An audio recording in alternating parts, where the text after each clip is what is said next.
dalam bentuk original currency, tapi di sini kita ngasih, yang sudah direval ke IDR untuk memudahkan teman-teman, Oh, dibantu aja. melihat, Harusnya tuh data per row-nya, per barisnya, supaya tidak ada perbedaan antara rate currency-nya. Nah, GWP itu apa? GWP itu premi yang kita peroleh dari customer untuk eee, menanggung pertanggungan yang ada dalam polis daripada customer tersebut. Misalnya GWP yang Aksa terima itu sebesar 37.000, pertanggungan yang akan kita berikan itu sebesar 42 juta. Nah, RWP itu apa? RWP itu, reinsurance written premium. Ketika kita dapat GWP, misalnya nih company, let's say di sini,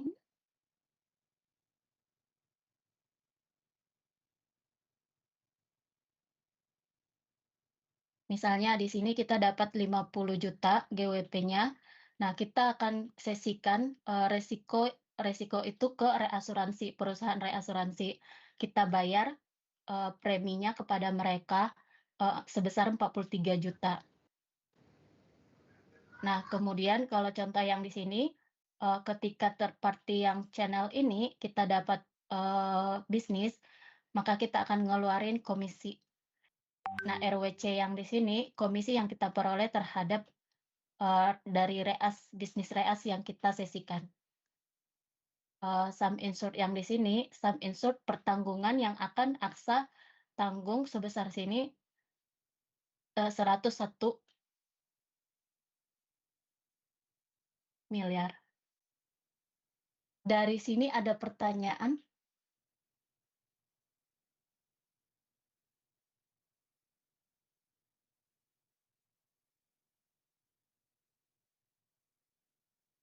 Oke, terus kita lanjut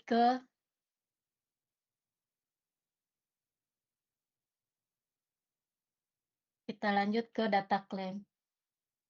Nah, perusahaan asuransi itu kan kalau kita dapat premium, berarti kita punya liability, kewajiban untuk membayar klaim dari pertanggungan yang ini tadi. Nah, sama halnya sama dari premium, kita punya COB, branch, channel, ini hanya identifikasi aja. Kemudian ketika terjadi klaim, kita akan ada claim number ini, kemudian akan dicatat, tanggal berapa sih kejadian klaim itu terjadi. Nah, kita akan ada ini. Terus kemudian, gross ST itu, settle claim yang udah dibayarkan, sedangkan RI itu, reinsurance bagian dari sini. Kalau outstanding itu, klaim yang masih dalam reserve cadangan. Jadi ketika klaim terjadi, let's say ini,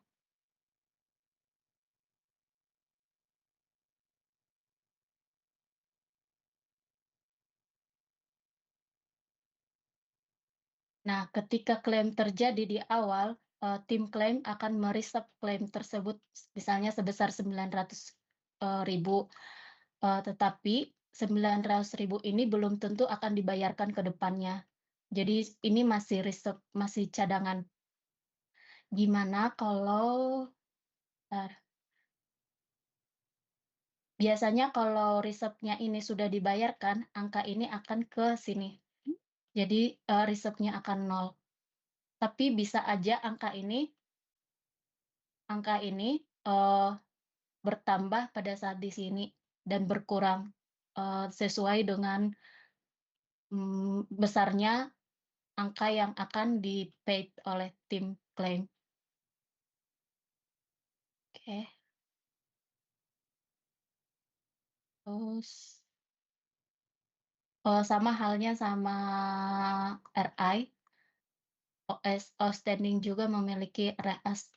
Reas ini, ketika terjadi misalnya ketika terjadi klaim yang kita terima itu 1.400.000, let's say ini, ketika terjadi 37 juta klaim yang dilaporkan ke Aksa, maka, Aksa akan, membayarkan ke tertanggung sebanyak 37 juta, tapi 31 jutanya diperoleh dari recovery reas. Jadi Aksa akan memperoleh 31 juta dari reas.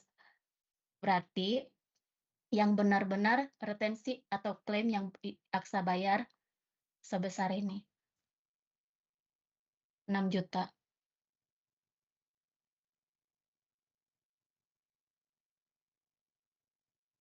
Mmm, untuk ini ada pertanyaan kah?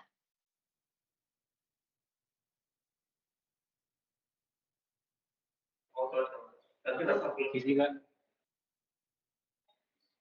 Lalu, ya, aku istirahat kalau ditanya soal video saja.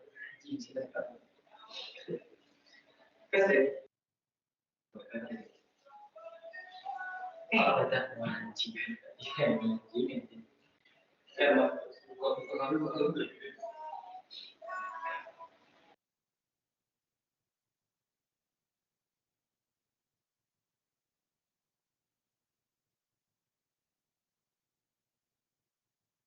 Dari teman-teman ada pertanyaan nggak? Atau kita lanjut? Nggak mau nanya kak?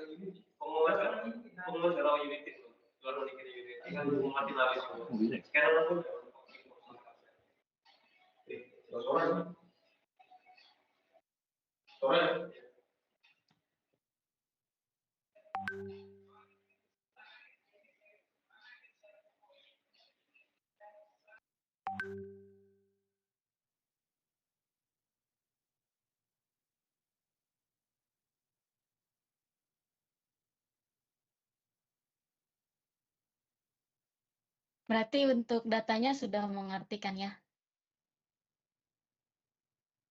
Saya boleh izin nanya nggak? Iya, boleh boleh. Eh, tak, benar. Bentar, tadi RI itu kan reassurance. Apa tadi sebutannya? Reinsurance. Reinsurance. Nah, reinsurance itu apa kalau boleh tahu? Reinsurance itu ketika kita misalnya nih Aksa dapat bisnis, tapi kan, Aksa bisa aja membagikan bisnisnya, resikonya ke reasuransi. Reasuransi pihak ketiga yang kita bisa berbagi resiko. Nah, perusahaan asuransi ada kayak misalnya Aksa, reasuransi nasional yang dimiliki government. Nah, ketika Aksa merasa, pertanggungannya pertanggungannya perlu disesikan, nah Aksa akan membagi resiko tersebut kepada perusahaan reasuransi. Nah, ketika kita berbagi resiko, nah premi yang kita dapat, revenue yang kita dapat itu kita bagikan juga, namanya reasuransi yang di sini. Ini kan yang kita peroleh dari tertanggung kan. Iya.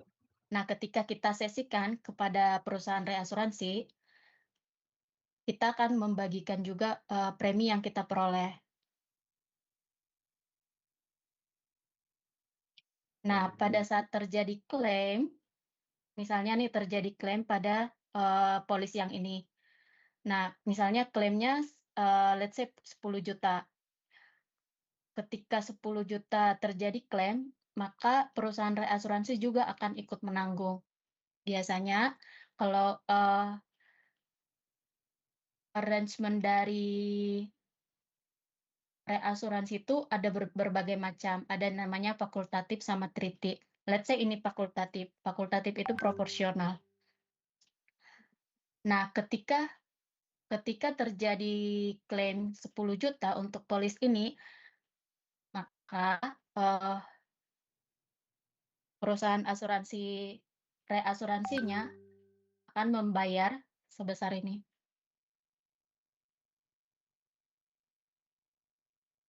8 juta. berarti Aksa akan membayar sebesar 1,5 ketertanggung.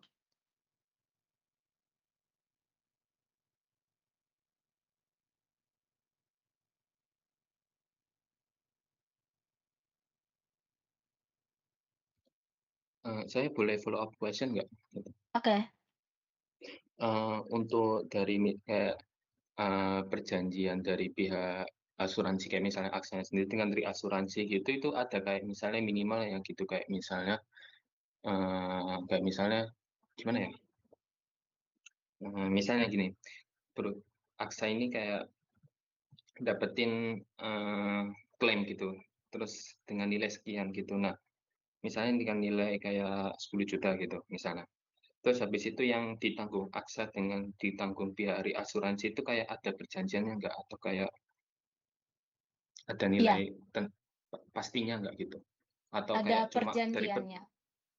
oh, ada perjanjian. Jadi nggak dari perhitungan kayak misalnya nggak dari perhitungan nilainya gitu, kayak misalnya kan ada yang 10 juta, misalnya 50 juta beda lagi gitu. Eee, Sesuai dengan perjanjian di awal. Kalau misalnya reasuransi itu ada fakultatif namanya, sama treaty. Bentar,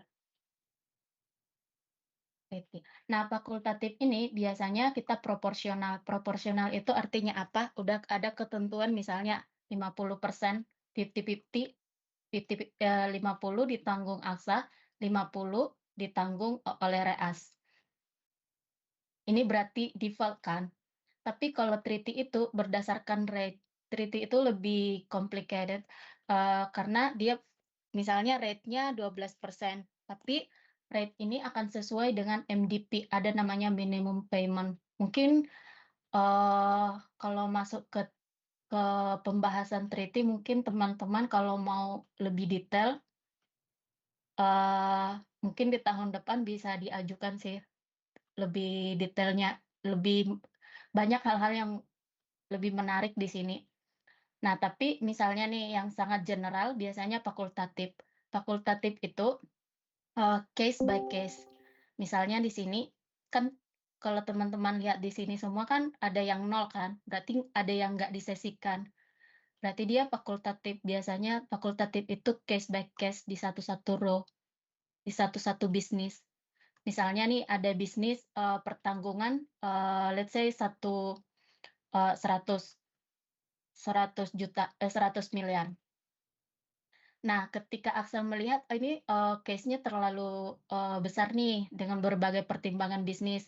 Ah, kita sesikan aja, sebesar," misalnya ini kan, eee, 0,85 kan, 85% kita kasih ke Reas. Nah, ini namanya fakultatif. Dia udah, default 85%. Misalnya, klaimnya terjadi 100 juta, berarti 85% dari 100 juta itu akan dibayar oleh perusahaan reasuransi. Sisanya akan dibayar oleh Aksa 15%.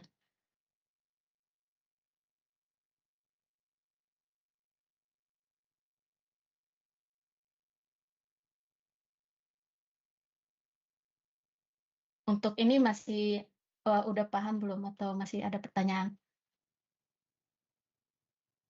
Oh, untuk sejauh ini masih aman sih. Eh, nah sama halnya, mungkin teman-teman lihat di sini.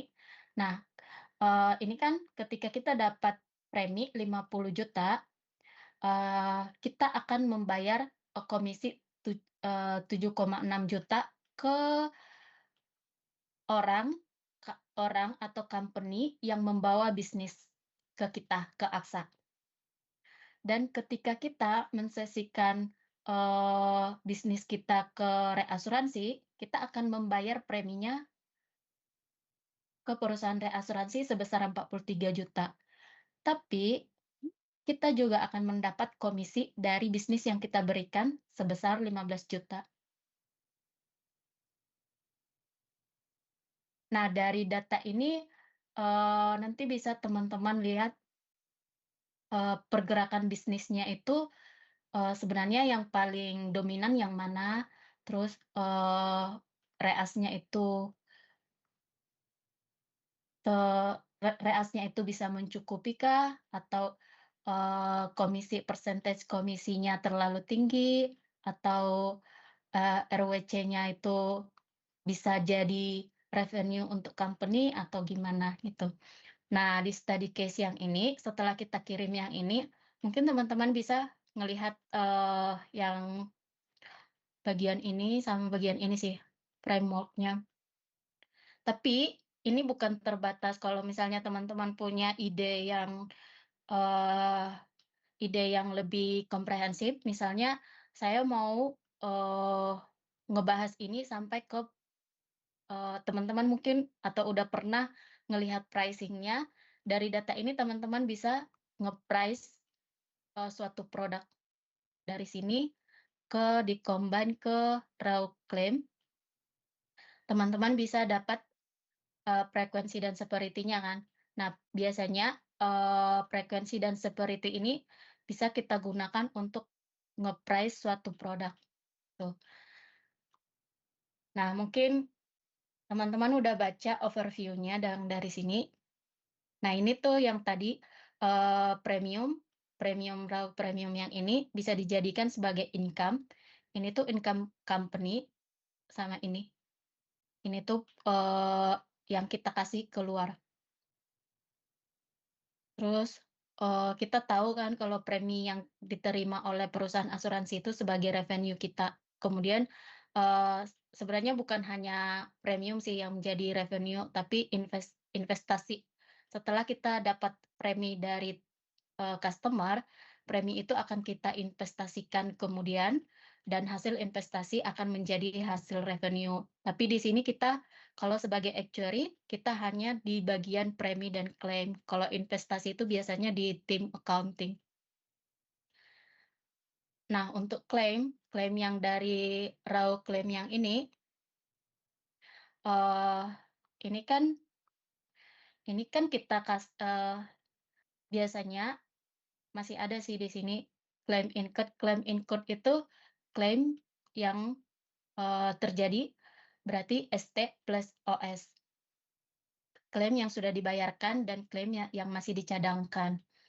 Nah, ini kan akan kita dapat, kita berikan ketertanggung kan, sebagai pengeluaran kita kan. Tapi kita akan dapat uang juga dari, dari perusahaan reas. Ini plus ini. Jadi nanti teman-teman bisa, eee, tambahin ini sih, claim incurred itu ST plus OS. Terus nih, nah kalau performa indikator, mungkin teman-teman belum bisa sampai ke combine ratio. Combine ratio itu biasanya salah satu tool yang company gunakan untuk melihat, profitability. Combine ratio itu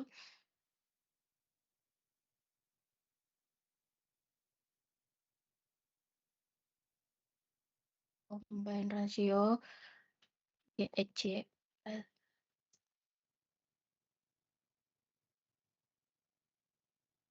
plus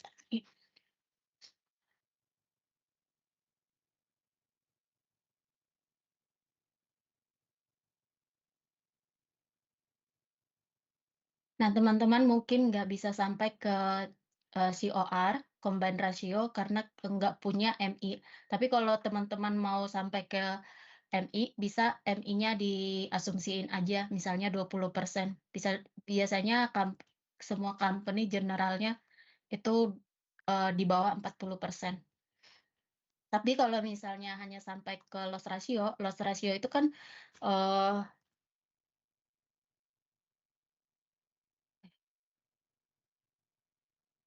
loss ratio itu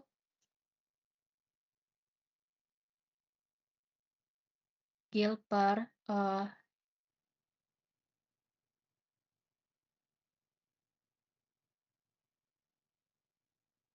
GIL per GEP. GIL itu, gross incurred. Kalau teman-teman di dalam gross, GIL itu loss ratio itu adalah, klaim yang ini. per GWP. Kalau masuk ke net tinggal gross dikurang reas. Nah, yang ini tuh salah satu percentage rasio yang akan digunakan company untuk melihat, berapa sih loss rasionya. Misalnya kalau loss rasionya let's say, eee,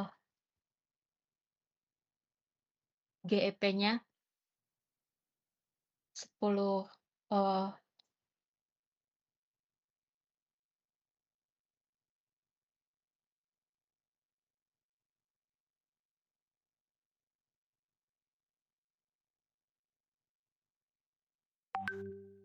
berarti GIL-nya itu 50%.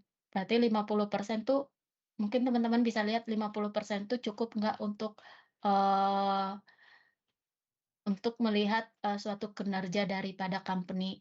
Misalnya ketika dia 50% berarti kita masih mempunyai, keuntungan kan. Tapi kalau dia misalnya, let's say di angka 80%, kan di sini kan COR-nya kita kan masih menghitungkan GEC yang kita keluarkan. Misalnya komisi dari company itu 20% komisinya. Nah, MI-nya tadi kita estimasiin 40%, maka COR-nya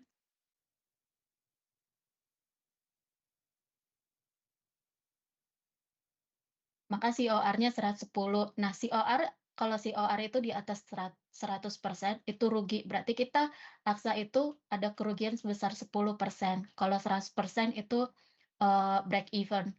Tapi kalau dia di bawah 100%, Aksa dapat keuntungan. Misalnya dia 90% COR-nya, berarti keuntungan Aksa ada di 10%. Nah, gitu untuk melihat key performance yang ini. Nah, untuk, profitability ketika, teman-teman ada angka ini, misalnya 90%. Nah, ketika kita dapat, eee, s angka 90% ini berarti kan 10%, keuntungan Aksa. Nah, 10% dikali, GEP yang kita peroleh, berapa sih, dalam nominalnya? Nah, 10% dikali 10 itu tadi. Itu profitability yang dari ketika premiumnya adequate untuk price. Nah, angka-angka yang ini nanti bisa teman-teman, bagi misalnya per COB, per brands, atau per produk, yang paling misalnya, revenue yang kita peroleh dari produk mana sih yang paling, proporsinya paling gede, dan dari produk mana sih, klaimnya yang paling banyak terjadi. Nah, mungkin bisa teman-teman ngelihat di sini, kalau ngelihat large claim, biasanya large claim itu di Aksa kita ada threshold namanya. Threshold itu, di atas 1 miliar. Nah, misalnya 1 miliar itu misalnya kayak gini, ada 1 miliar, ada 2 miliar. Nah, itu kita kategorikan large claim. Large claim itu sangat jarang terjadi. Nah, ketika teman-teman menganalisis klaim, di sini bisa ke teman-teman kayak profitability-nya exclude, large claim untuk melihat supaya tren dari klaim itu tidak terdistorsi. Jadi dia, tidak volatile untuk melihat profitability-nya karena kan large claim itu jarang terjadi. Nah, kalaupun biasanya terjadi itu, di bagian properti kayak fire, kayak gitu. Nah, kemudian yang ini, teman-teman kemarin sempat sampaikan, ada subjek yang teman-teman pelajari tentang regresi ya.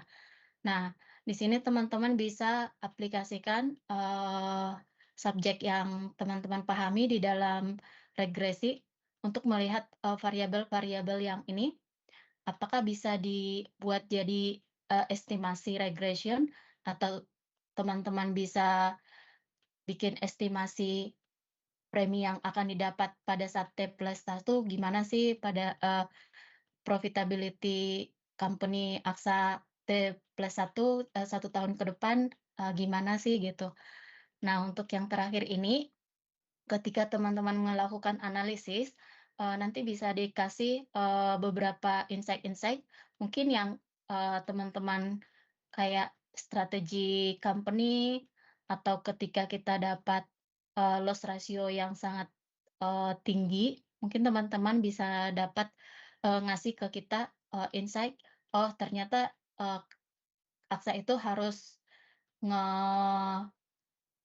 ngelihat atau menganalisis klaim yang seperti ini, atau, produk ini sudah terlalu, rugi, sebaiknya di-stop," atau yang lainnya. Mungkin teman-teman bisa kasih, analytical dari framework-nya seperti ini, atau bisa juga di-enhancement sesuai dengan pengetahuan teman-teman atau pengertian dari teman-teman semua. Nah, sebagai informasi tambahan, kemarin kan, data yang kita kasih di awal itu, kita ngasih dalam bentuk original currency. Nah, karena ada pertanyaan teman-teman di feedback yang ini, maka kita, jadikan dataset itu di dalam valuasi IDR. Dan semua angka di sini itu sudah dalam IDR, udah kita kalikan ke, eee, rate IDR. Itu aja sih kalau dari saya. Ada yang mau ditanyakan atau ditambahkan?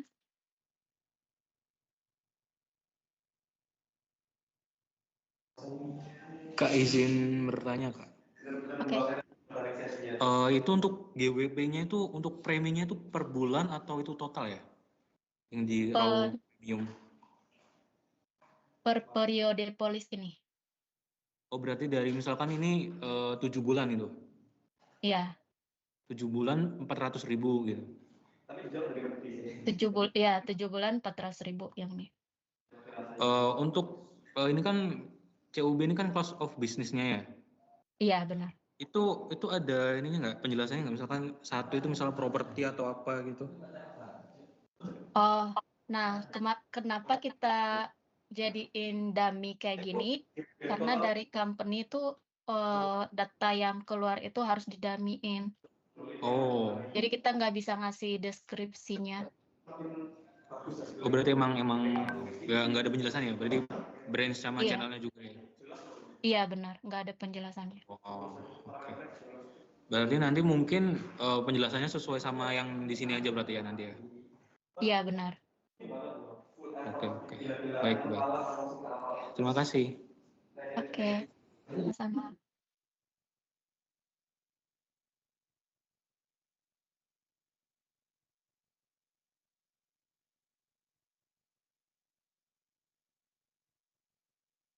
Dari teman-teman yang lain ada pertanyaan kah? Atau udah mengerti Oh, semua? saya mau izin tanyain. Ini mungkin kayak apa namanya itu, kalau semisal suatu apa namanya itu apa namanya yang minta asuransi atau klaim gitu.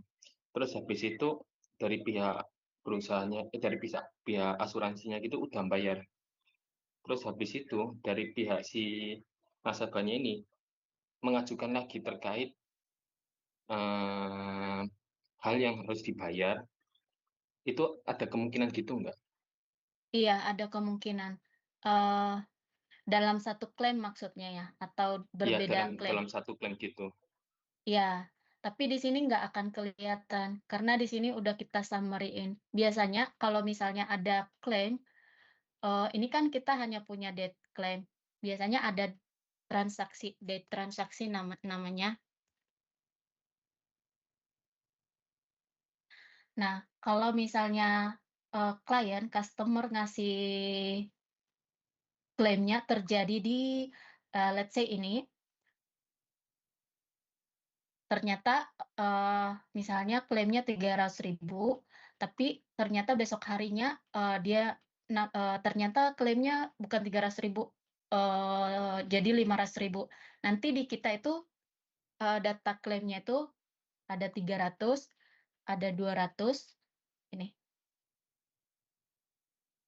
setelah tanggal ini. Jadi data yang ada di company itu sebenarnya per data date transaction. Bisa aja ini lebih kecil atau bisa aja lebih besar. Bakalan dimodify.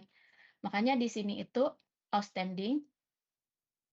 Outstanding itu biasanya nanti kalau misalnya per 31 Desember dia 300. Nah, per misalnya 1 Januari 2022 dia akan jadi 500 gitu outstanding-nya.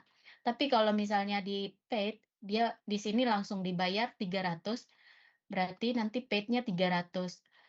Nah, ternyata klaimnya bukan 300 setelah diidentifikasi oleh tim klaim, ternyata misalnya nih klaimnya bukan 300, 200, berarti outstanding-nya kan 200 kan.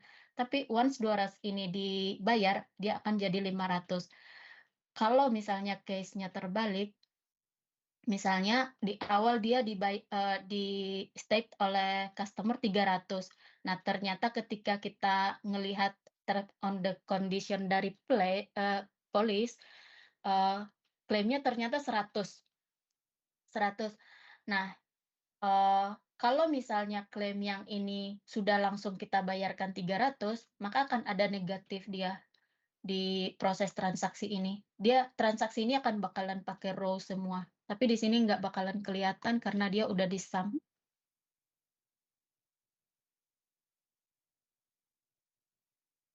Oke, jadi pemisahnya itu by date ya, tapi dari klaim ID klaimnya itu tetap sama gitu. Ya, ID klaimnya akan tetap sama. Kecuali kalau dia beda, jika klaimnya itu beda deskripsi. Misalnya produk properti. Misalnya produk properti itu klaim yang didaftarin di awal, misalnya rumahnya kebakar. Dia nanti punya klaim ref yang misalnya berbeda dengan kalau misalnya ada dia liability. Liability itu ke personal, pemilik rumahnya misalnya mengalami kondisi terbakar amit-amit. Nah, dia akan ada 2 klaim gini dengan misalnya date-nya sama, nominalnya beda, bisa jadi kayak gitu.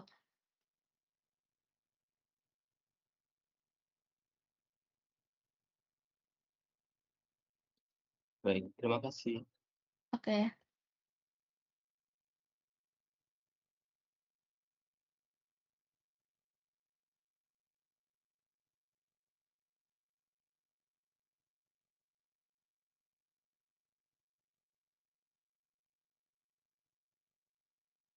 Nah, ada lagi teman-teman?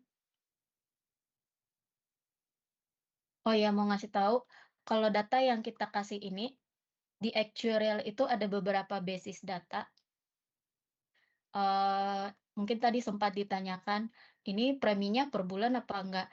Nah, ini date inception-nya, premi yang di sini itu per periode police coverage-nya.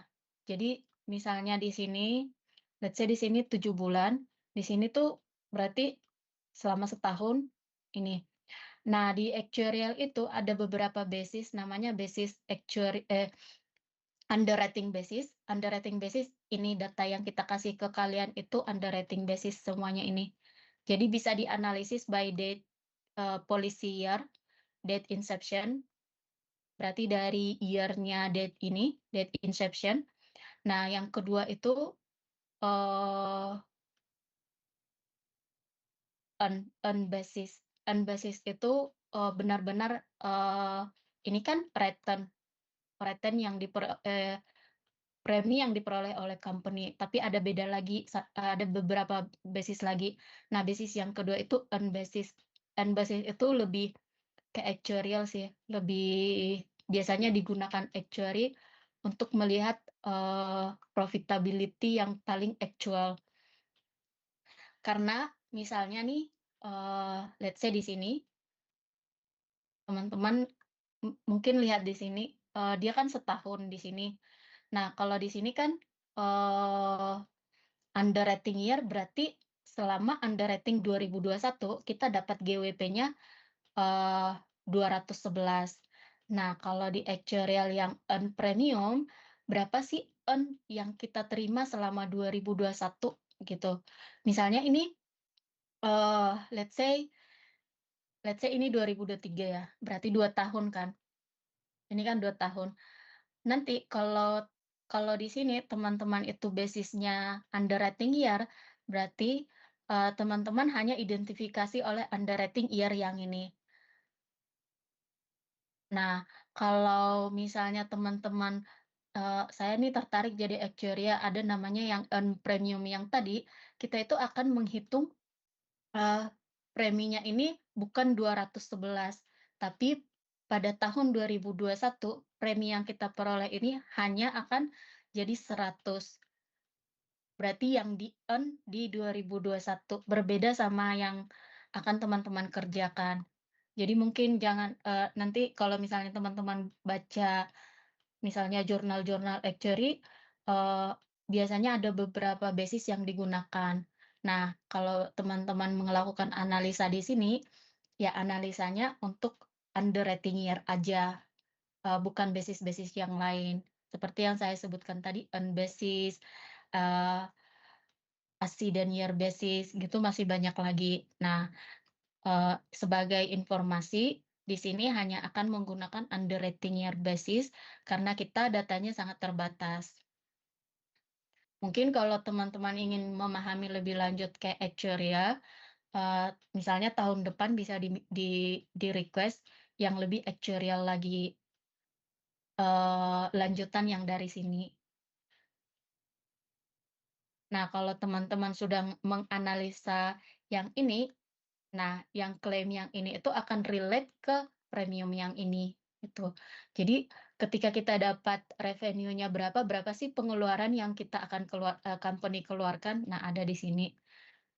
Tuh. Kenapa kita nggak satuin premi sama klaimnya?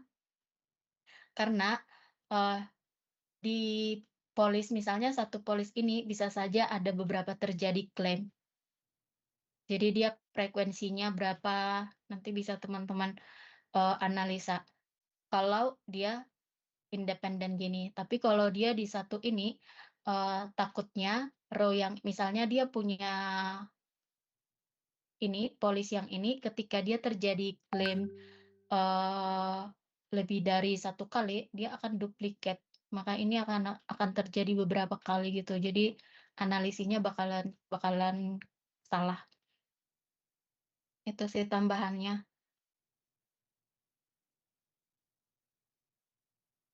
Nah, di sini udah cukup atau gimana teman-teman? Saya mau izin bertanya lagi, boleh nggak? Oke.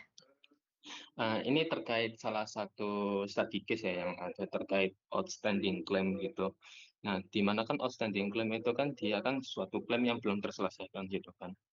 Nah, misalnya dari pihak klien gitu mengajukan suatu nilai A gitu. Tapi karena waktu yang belum belum waktu yang kayak belum dibayarkan, sehingga kan ada kemungkinan terjadi kayak inflasi gitu. Nah, itu ada kayak perhitungan dari pihak asalnya atau kayak settle nilai yang diajukan di awal, walaupun itu udah kayak lama, itu tetap segitu, apakah ada perhitungan terkait inflasi dan segala macam gitu?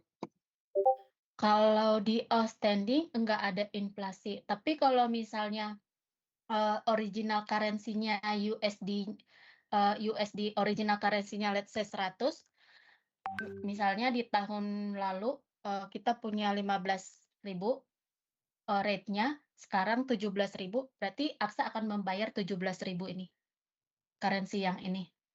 Tapi kalau inflasi dari bank BPS atau Bank Indonesia itu nggak ada sih. Tapi kalau terkait currency kita akan bayar di sini.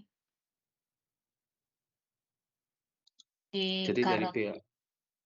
dari pihak kliennya itu menawarkan berupa USD, terus habis itu terkait nanti bayarnya, misalnya terkait penurunan gitu, itu berdasarkan dolar gitu, berdasarkan Iya, rupiah gitu, berdasarkan current rate nilai terkini. tukar. Tapi yang akan dilaporkan perusahaan kalau misalnya dia dalam bentuk USD akan original currency-nya sih. Tapi pencatatan kita kan di sini kan udah direvaluasi kan. Nah, pencatatan kita sebenarnya ada yang original currency-nya. Nah, OS ini akan selalu berubah ketika dia belum dibayarkan. Misalnya nih, let's say original currency yang klaimnya 100 per 31 April. Let's say 31 April. Nah, 31 April misalnya rate-nya let's say 16. Ketika Aksa belum bayar ini, di sistem akan dicatat ini kali ini per 31 April.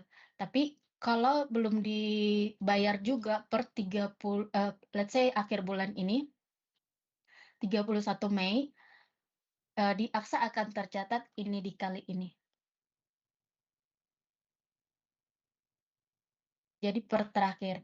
Nah, kalau misalnya Aksa nih mau bayar per tanggal 21 Mei ini, berarti ketika rate-nya di angka segini, Aksa akan bayar segini.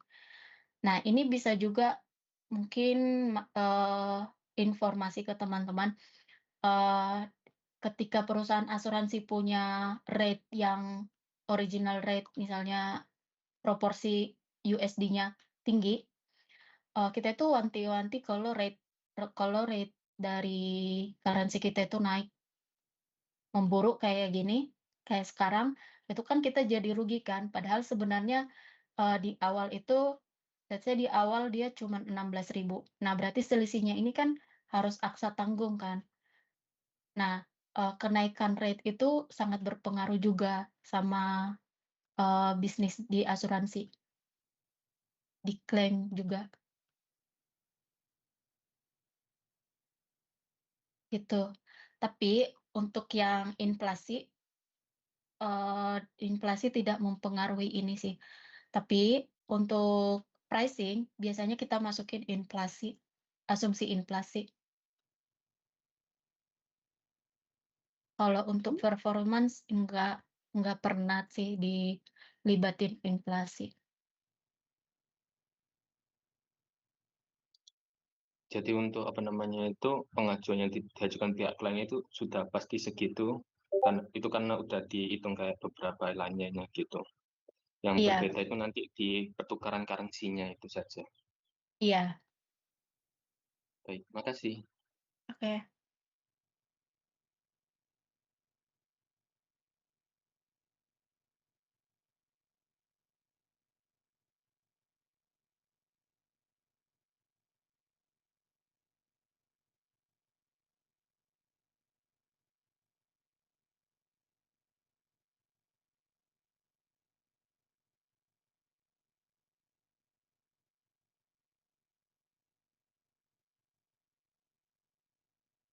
Ada lagi teman-teman?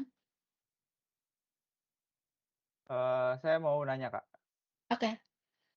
Kan ini salah satu case-nya tuh outstanding claim. Nah, di kolomnya itu saya lihat kan di raw claim itu cuma ada date claim-nya, yaitu kejadiannya. Apakah nggak ada kolom kayak waktu dia dibayarkan secara lunas oleh Aksanya? Oh, nggak ada. Kita nggak masukin. Oh, berarti analisisnya seputar dari date claim ini aja ya? Dari waktu kejadian ini aja? Iya, benar. Oh, oke, oke. Makasih. Oke.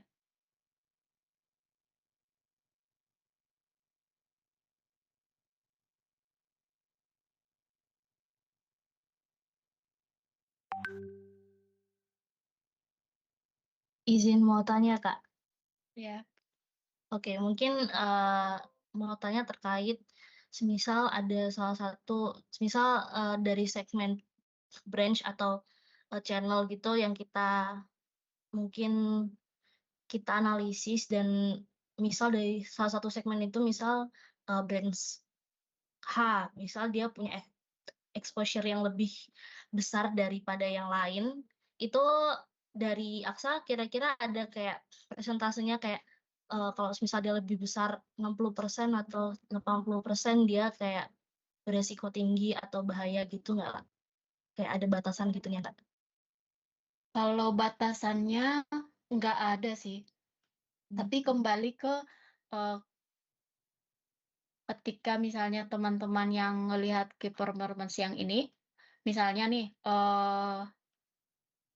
wait, misalnya proporsi di, let's say ini dah, misalnya, wait,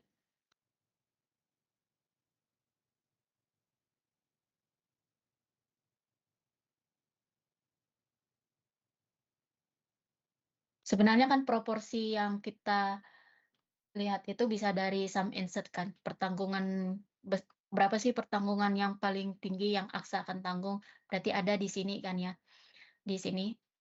Coverage yang liability, coverage yang akan Aksa tanggung berarti di angka 426.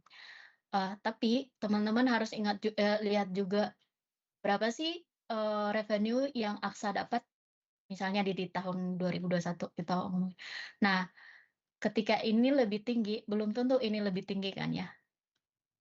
Nah, revenue Aksa yang paling tinggi ini ada di sini. Tapi dari sini kita nggak bakalan bisa lihat apakah di sini lebih beresiko atau enggak. Bisa kita lihat dari yang klaim yang ini, klaim yang incurred.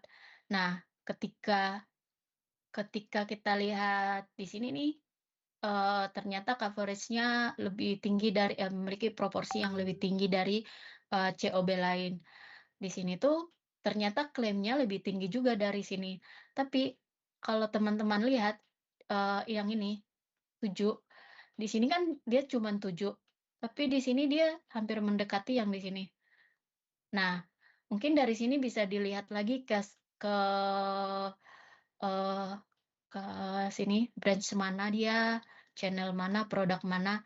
Nah, dari sini ketika teman-teman ngelihat lebih spesifik, nanti bakalan ada sesuatu produk yang loss making, yang dia selalu ngasih kerugian, selalu ngasih klaim, berarti pembayaran kan. Nah, dari situ teman-teman bisa lihat, oh ternyata produk A itu merugikan portofolio semuanya ini. Nah, bisa juga dilihat dari loss ratio yang tadi, yang let's say yang di sini. Nah, kita bisa lihat loss ratio-nya di bagian mana sih. Nah, itu kan hanya 1 tahun pertama kan. Nah, kita kan biasanya menganalisis nggak bisa satu titik dong, harusnya dia ada trennya kan. Nah, teman-teman bisa ngelihat trennya yang di sini tuh gimana. Misalnya yang ini kan 369, ternyata di tahun selanjutnya dia hanya 218. Nah, ini nggak bisa dong kita bilang dia loss making. Bisa aja di sini terjadi sesuatu klaim yang besar atau katastrofi klaim, misalnya banjir atau apa, yang membuat COB ini jadi kelihatan rugi gitu. Nah, dari sini bisa teman-teman lihat sih dari hal-hal yang ini.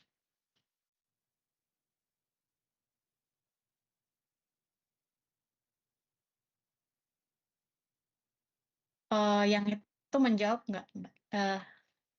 Iya, Kak, menjawab. Paham. Oke. Baik, terima kasih ya, Kak. Oke.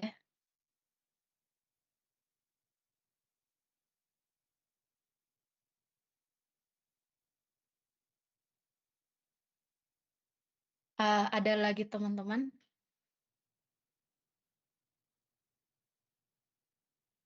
Atau sudah punya gambaran kan ya?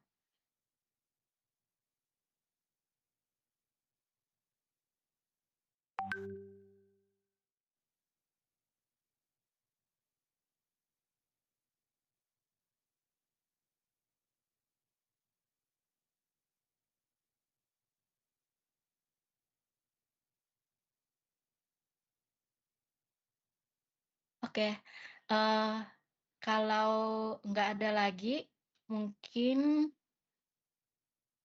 kita bisa sudahi diskusi ini atau gimana teman-teman?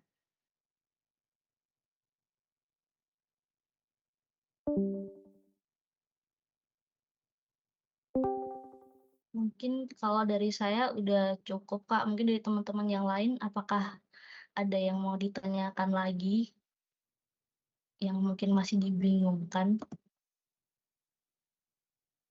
Tapi overall yang tadi udah dijelasin sama Kakaknya udah dan ditanyakan beberapa sama teman-teman udah cukup paham sama terkait case-nya sih, Kak. Oke. Atau kalau misalnya ada pertanyaan lanjutan bisa di WhatsApp atau di email, nggak apa-apa. Nanti saya jawab. Oke, Kak. Mungkin nanti kalau ada pertanyaan follow up atau terkait case-nya bisa langsung by email atau chat. Oke. Oke, berarti kita sudahi ya teman-teman. Terima kasih semuanya.